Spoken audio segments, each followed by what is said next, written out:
ફરારી French fries બનાવવા માટે મેં અત્યારે મીડિયમ સાઇઝનું એક પોટેટો લીધું છે, જેની આપણે આ રીતે સ્લાઇસ કટ કરી લઈશું અને આ રીતે આપણે બધી સ્લાઇસને કટ કરી લીધી છે। ત્યાર પછી હવે આપણે એને એક બાઉલમાં લઈ લઈશું।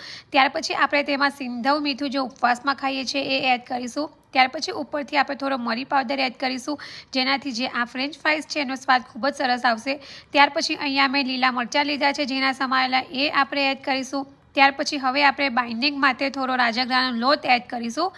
ત્યાર પછી હવે આપણે ઉપરથી થોડો લીંબુનો રસ એડ કરીશું અને બધી વસ્તુને એકદમ સરસ રીતે મિક્સ કરી લઈશું।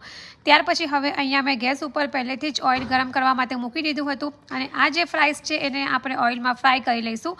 તો આપણી જે ફ્રેન્ચ ફ્રાઈઝ છે તે એકદમ ગોલ્ડન બ્રાઉન રંગની ફ્રાય થઈને રેડી થઈ ગઈ છે। તો હવે આપણે એને પ્લેટમાં સર્વ કરીશું અને ઉપરથી આપણે થોડો મરી પાવડર એડ કરીશું। તો રેડી છે ઉપવાસમાં ખાઈ શકાય તેવી ફરારી ફ્રેન્ચ ફ્રાઈઝ।